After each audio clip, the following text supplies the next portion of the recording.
इस औरत की सबसे बड़ी ख्वाहिश थी एक बच्चा, पर उसका पति नामर्द था। हर रात वो औरत अकेले उस खाली बेडरूम में वक्त गुजारती, जबकि उसका पति अपनी मर्दानगी साबित करने के लिए एक प्लान बना चुका था। उसने पहली बार किसी रेड लाइट एरिया में कदम रखा और बिना कुछ समझे सीधे एक कमरे में घुस गया। उसे कुछ समझ नहीं आ रहा था। उसने नोटों की गड्डी निकाली और सामने बैठी लड़की पर फेंक दी। फिर सोचा शायद कम दिए हैं तो और पैसे दे दिए और बोला जल्दी कर, मेरे पास सिर्फ 3 मिनट है। लिसा को बहुत बुरा लगा। उसने गुस्से में कहा पैसे लेकर निकल ले यहाँ से। तभी उस आदमी को समझ आया वो गलत कमरे में घुस आया था। असल में असली लड़की तो सामने वाले कमरे में थी। वो जाने ही वाला था, पर लिसा के शब्दों ने उसके मर्द होने पर सवाल उठा दिए। अब वो कुछ साबित करना चाहता था। उसने दरवाजा लॉक किया और लिसा पर जबरदस्ती करने की कोशिश की। ऊपर हो रहे शोर से लिसा का बॉयफ्रेंड जिमी दौड़ता हुआ आया, लेकिन हैरानी की बात ये थी वो नामर्द आदमी लड़ने में माहिर निकला। सारी उम्मीदें टूट रही थी। तभी लिसा ने पीछे से एक फूलदान उठाया और उस आदमी के सिर पर दे मारा। वो बेहोश हो गया। कपल ने पुलिस को बुलाया, पर यह फैसला उनकी जिंदगी की सबसे बड़ी गलती बन गया। पुलिस दोनों को थाने ले जाने के बहाने एक कार में बैठा कर ले गई। लिसा और जिमी खुश थे क्योंकि लिसा प्रेग्नेंट थी, पर तभी गाड़ी सुनसान जगह पर रुक गई। पुलिस वालों ने जिमी को खींचकर पुल के बीच ले जाना शुरू कर दिया। लिसा ने सामने से आती गाड़ी देखी। उसे लगा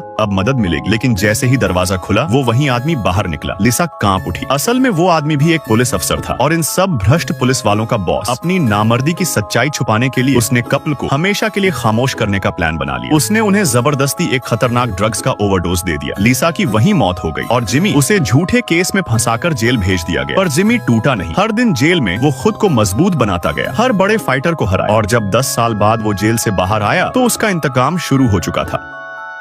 ये औरत अभी नहाने ही वाली थी कि 2 आदमी काले कपड़ों में अचानक अंदर घुसे और उसे उठा ले गए। उसे घसीटते हुए एक याच तक लाया गया। जहाज समंदर में बहुत दूर तक ले जाया गया और फिर उसे सीधे गहरे पानी में फेंक दिया गया। वो पानी में बुरी तरह तड़प रही थी। उसके पैरों में भारी लोहे की जंजीरें बंधी थी। धीरे धीरे वो समंदर की गहराई में डूबने लगी। जैसे ही वो नीचे पहुंची उसने नीचे झुककर देखा। उसके पैरों में कार जितनी भारी चेन बंधी थी। वो छटपटाई, खुद को छुड़ाने की कोशिश की, लेकिन बेकार था। ऑक्सीजन की कमी से वो बेहोश हो गई। मगर तभी कैरी की आंखें अचानक खुली और हैरानी की बात वो पानी के अंदर सांस ले रही थी। मुंह पूरा खुला लेकिन सांसें एकदम शांत। फिर उसने उस मोटी चेन को पकड़ा और उसे नंगे हाथों से तोड़ दिया। वो धीरे धीरे ऊपर तैरी, पानी से बाहर निकली, भीगी हुई, हांफती हुई, किनारे पर चढ़ी और एक जैकेट पहन ली। उसी वक्त उसे मिला ऑफिसर पार्कर, जो किसी कॉल की जांच करने आया था। उसने पूछा क्या हुआ। कैरी ने सब कुछ बता दिया। पार्कर ने स्टेशन ले जाकर रिपोर्ट दर्ज की, फिर उसे जाने दिया। घर लौटकर कैरी ने अपने भाई मार्क को सब बताया, कैसे कोई उसे मारने के लिए समंदर में फेंक गया। मार्क ने पूछा क्या उसने उन आदमियों की आवाज सुनी। कैरी ने सिर हिलाया। वो एक शब्द भी नहीं बोली। फिर पूछा तू जिंदा कैसे बची। कैरी चुप थी। उसके पास जवाब नहीं था। कुछ तो बदल रहा था उसके अंदर। चिंतित होकर मार्क ने उसे अपनी बंदूक दी। अपने पास रखना, उसने कहा। रात को